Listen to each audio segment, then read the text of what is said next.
Students, कैसे हो आप सब। उम्मीद करता हूं आप और आपकी जो स्टडी है वो बहुत अच्छी चल रही है। आज की वीडियो में हम सेट्स की मिसलेनियस एक्सरसाइज के क्वेश्चन नंबर 9 से स्टार्ट करने वाले हैं। इसके पहले जो 8 क्वेश्चंस हैं मैं आपको लास्ट वीडियोस में डिस्कस करवा चुका हूं और उन क्वेश्चंस में हमें कोई भी दिक्कत या परेशानी नहीं हुई और हमेशा की तरह मैंने आपको ऑर्गेनाइज्ड वे में चीज़ों को समझाने की, रखने की कोशिश की है। आई होप इनको आप अच्छे से समझ भी रहे हो।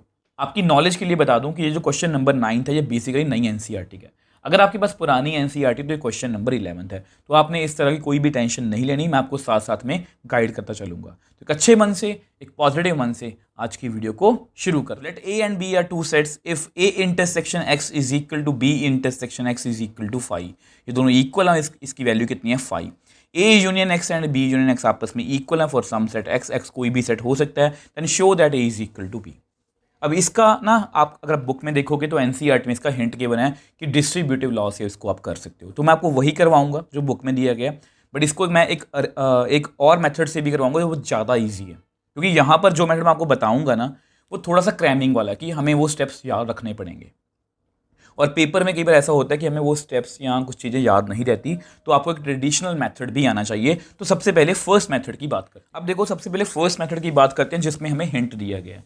तो हिंट में लिखा हुआ है A is equal to A intersection A union X. ये बेसिकली हिंट पता कहाँ से लिया है? क्वेश्चन नंबर 7 से, पुरानी एनसीईआरटी के क्वेश्चन नंबर 9 से, नई एनसीईआरटी के क्वेश्चन नंबर 7 से, जिसमें कुछ ऐसा हमने कुछ प्रूव किया था, याद करो। A union A intersection B कितना होता है ए। तो वैसा ही हम यहाँ पर कुछ करने वाले हैं। तो सबसे पहले लिखते हैं let A union X is equal to B union X. इसमें हमें कोई भी दो राय नहीं है, ये हमें गिवन है, ठीक है, ये हमें गिवन है, इसमें कोई भी बच्चे को तकलीफ नहीं होगी। अब यहाँ पर जो मैं स्टेप करने वाला हूँ उसमें कुछ बच्चों को तकलीफ हो सकती है, तो मैं लिखने लगा हूँ taking A intersection on both sides. तो मैं दोनों तरफ, जिस तरह से हम बोलते हैं ना कि दोनों तरफ 5 से मल्टीप्लाई कर दो, दोनों तरफ 6 से मल्टीप्लाई कर दो, जैसे मान लो ये दो नंबर आपस में इक्वल हैं तो दोनों को 5 से मल्टीप्लाई कर दो, मैं कर सकता हूँ ना। तो मैंने दोनों तरफ ए इंटरसेक्शन से मल्टीप्लाई करना है, तो दोनों तरफ हमने ए इंटरसेक्शन लिखना है, ठीक है। तो मैं थोड़ा सा हाईलाइट कर देता हूँ ए इंटरसेक्शन। अब यहाँ पर पहले से क्या था? ए यूनियन एक्स, ठीक है। अब ये स्टेप कुछ बच्चे सोचेंगे सर हमें कैसे पता लगेगा? अब ये इसका आप ड्रॉबैक भी बोल सकते हो, और मैंने जस्ट इसको एनसीईआरटी में देखा तो उसके अकॉर्डिंग मतलब हिंट दिया, तो क्वेश्चन में ऐसा हो ना कि पेपर में आपको हिंट आएगा, तो ये आपको स्टेप याद रखना पड़ेगा। तो ये मेथड इसलिए थोड़ा सा आपको मुश्किल लग भी सकता है, इसलिए इसको आपने बिल्कुल भी घबराना नहीं है, आपको अनदर मेथड से भी करवाऊंगा, ठीक है। तो अगर इसको डिस्ट्रीब्यूटिव लॉ लगाऊं, bye distributive law, bye distributive law, तो डिस्ट्रीब्यूटिव लॉ हमारा क्या कहता है कि वो मैंने आपको पहले भी बताया था, ये बहुत इंपॉर्टेंट है, बहुत ज़्यादा यूज़ होगा। तो ए इंटरसेक्शन को मैं ऐसे डिस्ट्रीब्यूट कर, ए इंटरसेक्शन को पहले बी से मल्टीप्लाई करो, ए इंटरसेक्शन को फिर सी से मल्टीप्लाई का मतलब उसके साथ लिख दो, ठीक है, बीच में क्या है यूनियन, तो वो लिख देते हैं। तो यहाँ पर भी ए इंटरसेक्शन जो रेड में है उसको पहले ए के साथ लिख दिया, ए इंटरसेक्शन को मैंने एक्स के साथ लिख दिया, अब बीच में क्या है यूनियन। सेम यहाँ पर भी करते हैं, ए इंटरसेक्शन को पहले बी के साथ लिख दो, ए इंटरसेक्शन को फिर एक्स के साथ लिख दो, बीच में क्या है यूनियन, ठीक है। आई होप अब इसके बाद आपको कोई ज़्यादा तकलीफ नहीं होगी, ये आपको क्लियर है ना। अब आपको पता है वी नो, हमें पेपर में सॉरी क्वेश्चन में गिवन है कि ए इंटरसेक्शन एक्स कितना है 5, ये ना। और अगर ये 5 है तो which implies A union A union 5, A intersection A था यहाँ पर, ठीक है, A intersection A union 5, A intersection B union 5। और ये हमने अभी अभी क्वेश्चंस में किया भी है कि अगर मैं इसकी ए की यूनियन 5 के साथ लूँ तो उतना आंसर ही आएगा, बड़ा सेट ही हमेशा आंसर आता है, मतलब ए ही आएगा। तो यहाँ पर मैं लिखना चाहूँ तो मैं लिख भी देता हूँ, फॉर एनी सेट एक्स, ठीक है,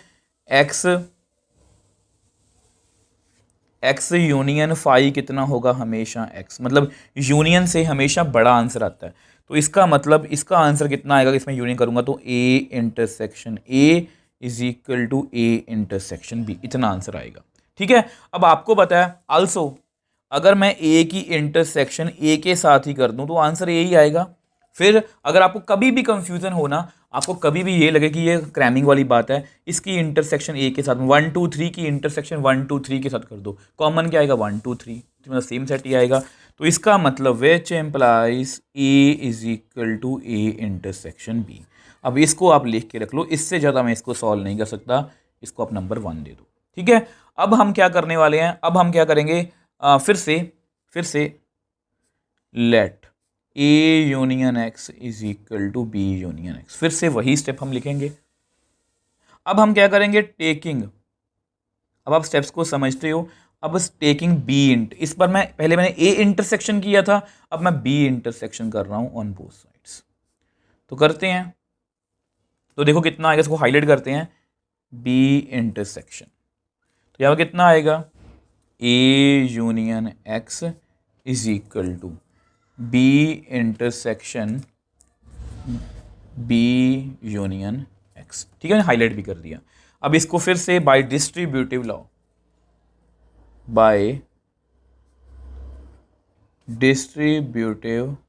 लॉ हम इसको डिस्ट्रीब्यूट कर देते हैं, बी इंटरसेक्शन ए, अब बी को मैं लिख देता हूँ एक्स के साथ, लिख दिया, बीच में क्या रह गया, यूनियन। बी को लिख देता हूँ मैं बी के साथ, बी को मैं लिख देता हूँ एक्स के साथ, बीच में क्या रह गया, यूनियन। आई होप ये आपको क्लियर है। ठीक है। अब इसको तो मैं ए इंटरसेक्शन बी लिख सकता हूँ, इसको आगे पीछे हम लिख सकते हैं। अब आपको पता है बी इंटरसेक्शन एक्स कितना है, 5, यहाँ पर भी सेम वही बात है, बी इंटरसेक्शन एक्स कितना है, 5। मैं यहाँ पर लिख देता हूँ because B intersection X is equal to 5, ये हमें गिवन है। तो सेम वही स्टेप्स हैं जो हमने यहां पर किए थे। अब फिर से मैं सेम एक्सप्लेनेशन लिखूंगा यहां पर, for any set x union 5 कितना आएगा, एक्स, मतलब जब मैं यूनियन करता हूं तो बड़ा सेट आंसर आता है, तो विच एम्प्लाइज यहाँ पर कितना आएगा, ए इंटरसेक्शन बी। इसकी अगर मैं यूनियन 5 के साथ करूंगा तो ए इंटरसेक्शन बी ही आएगा, इसकी यूनियन अगर मैं 5 के साथ करूंगा तो कितना आएगा, बी इंटरसेक्शन बी ही आंसर आएगा। आई होप ये आपको क्लियर है। तो इन दोनों को ध्यान से देखो, सेम ही है, तो इसको मैं नेक्स्ट पेज पे आपको एक्सप्लेन कर देता हूँ। तो देखो बी इंटरसेक्शन बी, आपको पता है कितना बी, देखो बी की इंटरसेक्शन अगर आप बी के साथ करोगे तो कॉमन एलिमेंट्स बी वाले ही आएंगे, मतलब बी आंसर ही आएगा। तो which implies A intersection B is equal to B, इसको भी आप लिख के रख लो। ठीक है। अब आपको पता है यूजिंग 1, हमारे पास 1 क्या था, मैं आपको लिख के दिखा देता हूँ, A intersection B is equal to A, ये आपका नंबर 1 था। ठीक है। फ्रॉम 1 एंड अगर हम दोनों को देखें, ये भी इसके इक्वल है, ये भी, ए इज इक्वल टू बी। तो इस तरह से हमने इस क्वेश्चन को, जो एनसीईआरटी का हिंट गिवन था उसकी हेल्प से हमने प्रूव जो है कर दिया। एक बार इसको मैं थोड़ा सा रिकॉल करवा देता हूँ ताकि आपको कोई भी दिक्कत ना रहे। देखो ये हमारा क्वेश्चन था, ठीक है, तो मैंने गिवन से स्टार्ट किया। अब क्योंकि यहाँ पर एक छोटा सा स्टेप है जो हमें याद करना पड़ेगा कि हमें दोनों तरफ ए इंटरसेक्शन से मल्टीप्लाई जो भी लिखना पड़ेगा, तो मैंने इंटरसेक्शन कर दिया। डिस्ट्रीब्यूटिव लॉ क्या कहता है, A intersection A intersection X, A intersection B A intersection X, बीच में यूनियन यहाँ पर जो भी साइन हो। ठीक है। तो आपको पता है कि अगर मैं सॉरी ये तो हमें गिवन है, ए इंटरसेक्शन एक्स कितना है 5, तो ये 5 आ गया, ये भी 5 आ गया। अब बड़े सेट की मैं कभी भी यूनियन करूं 5 के साथ तो हमेशा बड़ा सेट आंसर आता है, मतलब एक्स ही आता है। तो यहाँ पर बड़ा सेट कौन है, ए इंटरसेक्शन ए, बड़ा कौन, ए इंटरसेक्शन बी। अब ए इंटरसेक्शन ए ही होगा, तो इसका मतलब इसकी वैल्यू ए आ गई। अब ये सेम एक्सप्लेनेशन इसके लिए मैंने की है, मतलब जो दूसरा निकालने के लिए की है मैंने। तो यहाँ पर क्या है कि सेम वही कहानी लिखी, अब यहाँ पर मैंने बी इंटरसेक्शन दोनों तरफ कर दिया। तो B intersection A B intersection X, B intersection B B intersection X. तो आपको पता है ये 5 है, ये 5 गिवन है, तो फिर वही बात है कि इसकी यूनियन कितनी आएगी, सेम, इसकी यूनियन कितनी आएगी, सेम। अब इसके बाद मैंने क्या किया, जब भी मैंने कंपेयर किया तो दोनों ए इंटरसेक्शन बी के इक्वल है, मतलब दोनों आपस में इक्वल है। तो इस तरह से हमने इसको प्रूव कर लिया। बट हो सकता है कुछ बच्चों को समझ में आया हो, फिर से वही बात है, हो सकता है कुछ बच्चों को लगा हो कि इसमें काफ़ी कुछ हमें प्रॉब्लम्स हैं कि हमें स्टेप को याद करना पड़ेगा, वो हम याद नहीं रख सकते, उसका भी सोल्यूशन है मेरे पास। तो अगर मैं इस क्वेश्चन को सेकंड मेथड जो करवाने वाला हूँ, अगर मैं इसको कंपेयर करूँ ना, तो ये बिल्कुल थर्ड क्वेश्चन के जैसे है। तो थर्ड क्वेश्चन से इसका क्या लेना देना है मैं आपको बाद में बताऊंगा। तो पहले ऐसा करते हैं, सेकंड मेथड से इसको सॉल्व करके देखते हैं। अब देखो, इसको मैं सेकंड मेथड से आपको करवाने वाला हूँ। तो ये आपका गिवन है, ठीक है, सब कुछ गिवन है, ये हमें प्रूव करना है। तो इसके लिए वही हमारी ट्रेडिशनल जो स्टेप्स होते हैं जो मैंने आपको हमेशा बताए हैं कि जब भी दो सेट्स को इक्वल करना हो तो पहले हम ए को सबसेट प्रूव करवाएंगे, फिर बी को, ठीक है। और ये मैंने आपको बोला था कि ये क्वेश्चन थर्ड से काफ़ी सिमिलर है। ये आपका क्वेश्चन थर्ड है, A union B is equal to A union C. यहाँ पर भी कुछ दिया हुआ आपस में इक्वल, और इंटरसेक्शन यहाँ पर इक्वल थी बट यहाँ पर इज इक्वल टू 5 है। तो B is equal to C prove करो, यहाँ पर A is equal to B prove करो। तो अगर हम करेंगे ना तो ऑलमोस्ट सिमिलर ही है। अगर आपको ये मैंने आपको इसलिए बताया क्योंकि अगर आपको क्वेश्चन थर्ड समझ में आया ना तो ये भी आपको समझ में आएगा। तो सबसे पहले एक एलिमेंट ले लेते हैं, लेट एक्स बिलोंग्स टू ए। अब हमारा टारगेट क्या है? हमारा टारगेट है कि ये इसी तरह से बी में पहुंच जाए। अब आपको पता है हमने इस यूनियन के काफ़ी क्वेश्चंस किए हैं। अगर कोई भी, देखो मैंने आपको पहले भी बताया था कि मान लो देखो यहाँ पर ए है, ये ए है, ये बी है, ठीक। या ऐसा करते हैं, यहाँ पर ए अलग से लेते हैं 1 2, बी ले लेते हैं 3 4। हमेशा आपको बताता हूँ इनकी यूनियन कितनी आएगी, 1 2 3 4। अब 1 ए को बिलोंग कर रहा है, 2 भी ए को बिलोंग कर रहा है, 1 और 2 दोनों यूनियन में भी हैं। तो अगर x ए में है तो विच एम्प्लाइज x जो है ये, तो अगर x ए में है ना तो x ए यूनियन x में भी होगा। अब x कहाँ से ले लिया? अब x मैंने गिवन को देख के लिया। ये आपको थोड़ा सा मतलब समझना पड़ेगा कि हमें इसके अकॉर्डिंग चलना पड़ेगा। तो ये यूनियन में आ गया। अब आपको पता है कि a यूनियन x जो है वो b यूनियन x की इक्वल है, देयरफॉर हमारा x जो है वो b यूनियन x में आ गया। तो यहाँ तक हम पहुँच गए। अब हमारी यूनियन की डेफिनेशन क्या कहती है, मैंने आपको बहुत बार बताया, ये आपको क्लियर होनी चाहिए। ये और होता है इसमें इंटरसेक्शन में एंड होता है। तो इसका मतलब ये है कि x या तो b में होगा या x जो है वो कैपिटल X में होगा। ये बात हमें पक्का श्योर है। तो अगर x b में आ गया तो फिर तो हमारी बात बन गई, ठीक है। केस 1 क्या है कि अगर x b में आ गया फिर तो हमारा x a से b में आ चुका है, ठीक है। और अगर x, यहाँ पर मैं लिख देता हूँ केस 1, ठीक है। तो यहाँ पर पहला केस कौन सा होगा, याद करना क्वेश्चन थर्ड भी हमने ऐसे ही किया था। तो x बिलोंग्स टू x, इसको ले लेते हैं, वर्स्ट केस को ले लेते हैं। अगर x को बिलोंग कर रहा है, ठीक है। Now x belong to a and x belongs to x। तो x a में भी है, x में भी है, तो x किस में आ गया, a और a एंड x में, मतलब x दोनों में आ गया। बट आपको पता है a इंटरसेक्शन x क्या है, 5 है। इसका मतलब x जो है बिलोंग करेगा 5 को, विच इज़ कॉन्ट्राडिक्शन। ये कॉन्ट्राडिक्शन क्यों है? क्योंकि 5 का मतलब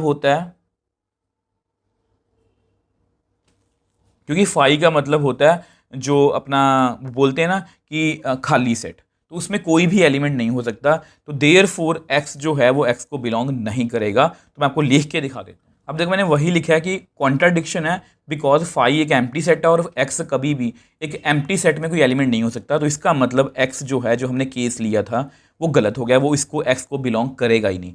तो हमारे पास सिर्फ एक ही ऑप्शन बच गई, x बिलोंग्स टू b। उसको हम नेक्स्ट पेज पे डिस्कस कर लेते हैं। अब देखो क्योंकि x a को बिलोंग कर रहा है और x इसमें बिल्कुल भी नहीं आ सकता, तो which implies x belongs to a, उसके हिसाब से x किसको बिलोंग कर रहा है, b को, ठीक है।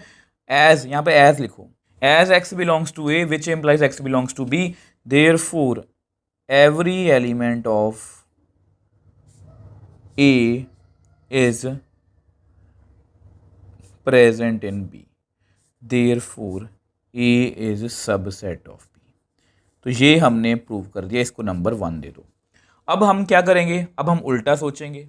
अब देखो ये वाला जो स्टेप मतलब कि हमारा मतलब कि केस है ना बहुत जल्दी हो जाएगा, क्योंकि देखो ये हम अच्छे समझ चुके हैं। अब b को हमें देखो y कोई एलिमेंट मान लिया, इसको हमने a में पहुंचाना है। अब आपको पता है y b में है तो y जो है ये यूनियन मेजूर होगा। यहाँ पर मैं जानबूझ के x लूँगा, ये मैं बता चुका हूँ। कोई भी एलिमेंट जो किसी सेट में है तो वो यूनियन में पक्का जाता है। बट आपको पता है a union x is equal to b union x, तो विच एम्प्लाइज जो y है वो a यूनियन x में चला गया। अब आपको पता है इसका मतलब क्या है, यहाँ तो y a को बिलोंग करेगा या y x को बिलोंग करेगा। अब यहाँ पर भी वही सिनेरियो हुआ, हम ये वर्स्ट केस मान लेते हैं, केस 1 कि लेट y जो है वो x को बिलोंग कर रहा है। अब अगर y अगर x को बिलोंग कर रहा है, also y belongs to b and y x को भी बिलोंग कर रहा है, which implies y belongs to b इंटरसेक्शन, मतलब उनकी इंटरसेक्शन में भी होगा, बट b इंटरसेक्शन x हमें फाई गिवन है। तो इसका मतलब क्या हुआ कि y बिलोंग्स टू फाई। तो यहाँ पर मैं क्या लिखूंगा आपको पता है। अब देखो यहाँ मैंने क्या लिखा है, एक कॉन्ट्राडिक्शन है क्योंकि y एक एम्प्टी सेट को बिलोंग नहीं कर सकता। इसका मतलब y कभी भी इसमें नहीं होगा, देयरफॉर y कभी भी x में नहीं होगा।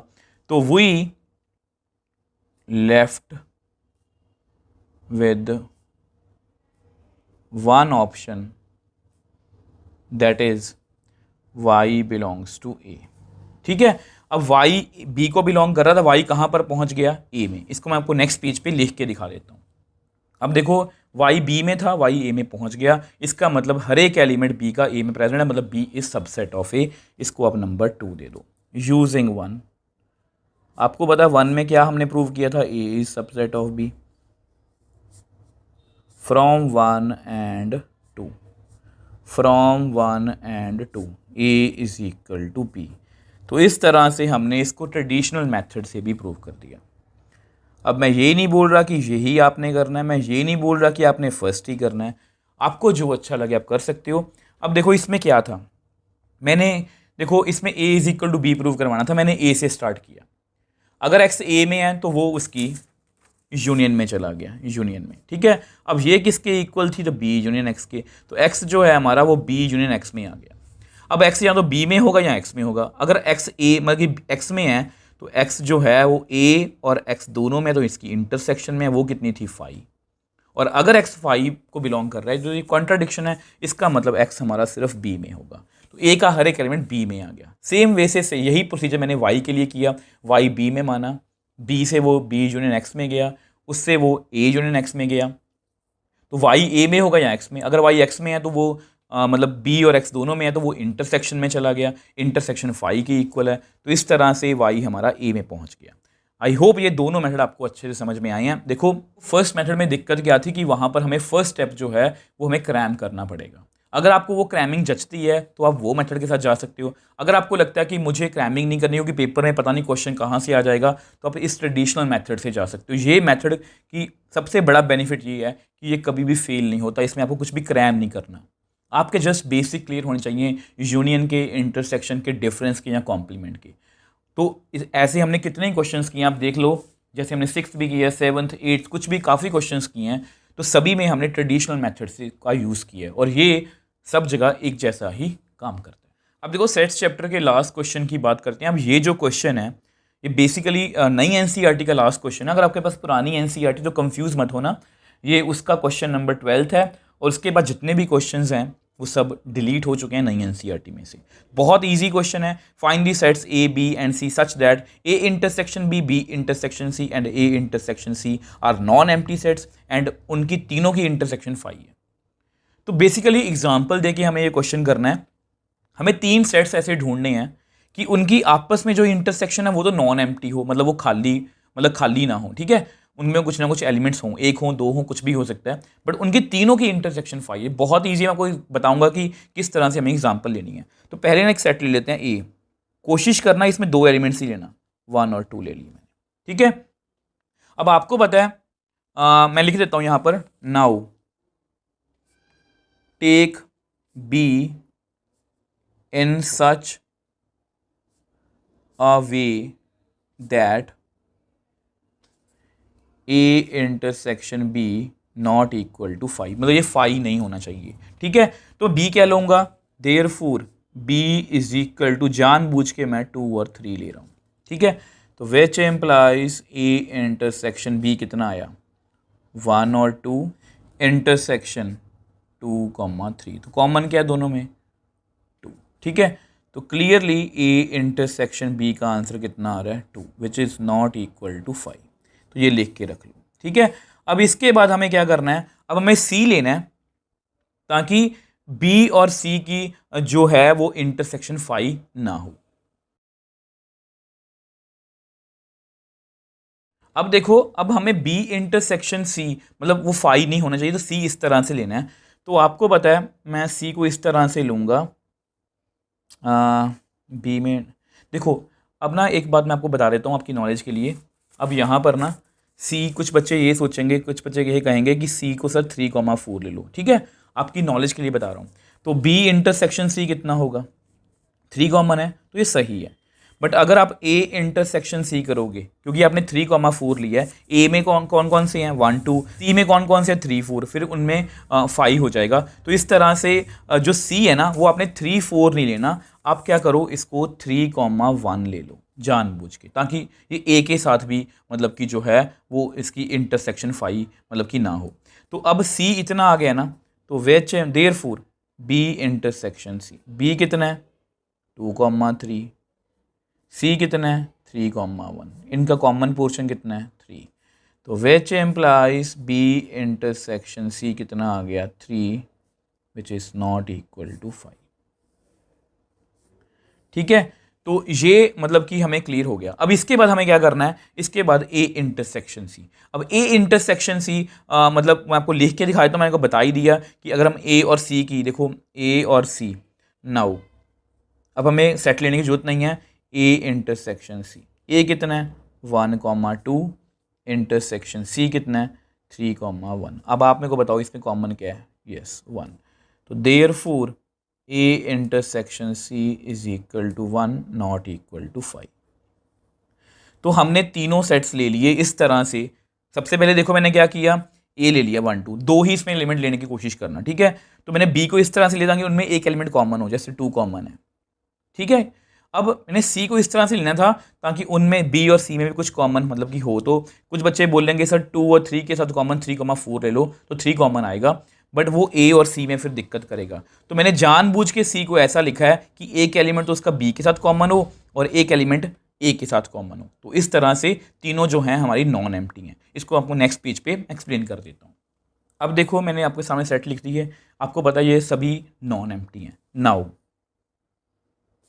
ए intersection B intersection C, A कितना है 1,2, इंटरसेक्शन 2,3, इंटरसेक्शन 3,1।